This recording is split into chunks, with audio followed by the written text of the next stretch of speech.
तो भैया कुछ महानुभाव, कुछ यूट्यूबर अपनी नॉलेज के हिसाब से बता रहे हैं, यूट्यूब का ज्ञान देके, तभी तो कहते हैं बेटा व्हाट्सएप यूनिवर्सिटी से बच के रहना चाहिए। वो क्या कह रहे हैं कि 1941 बहुत बुरा वर्ष था जिसमें बहुत सारी दुर्घटनाएं हुई थी, वर्ल्ड वार सेकंड से लेकर पता नहीं क्या क्या चीजें हुई थी, और 1941 का जो कैलेंडर है वो बिल्कुल 2025 के जैसा है।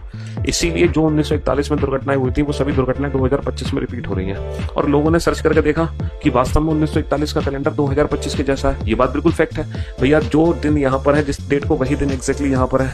लेकिन वो यूट्यूबर, वो महान ज्ञाता एक चीज भूल गए हैं कि ये जो 1941 का कैलेंडर है ये बेटा 2025 में रिपीट नहीं हुआ जाके, मतलब 25 में तो रिपीट हुआ है, लेकिन उससे पहले 1941 का कैलेंडर कई बार रिपीट हो लिया।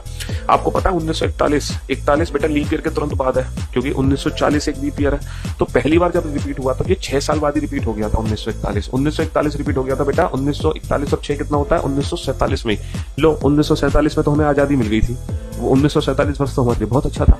अब 1947 रिपीट हुआ था 11 साल बाद। कब रिपीट हुआ था? 1958 में। 1958 रिपीट हुआ, फिर 11 साल बाद कब रिपीट हुआ? 1969 में।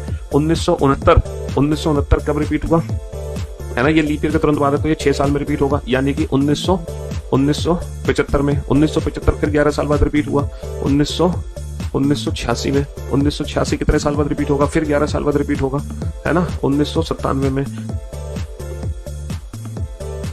ये फिर रिपीट हुआ 2003 में।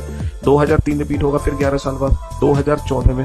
2014 फिर 11 साल बाद रिपीट होगा 2025 में। लो तो 1941 का जो कैलेंडर है बेटा वो एक नहीं कई बार रिपीट हो चुका है, और रिपीट हो के यहाँ तक पहुंचा। तो इसीलिए व्हाट्सएप यूनिवर्सिटी का जो ज्ञान है ना, उसको थोड़ा सोच समझ के लिया करो। आजकल यूट्यूब व्हाट्सएप पे बहुत उल्टा सीधा ज्ञान दिया जाता है, तो आप उससे बच के रहें।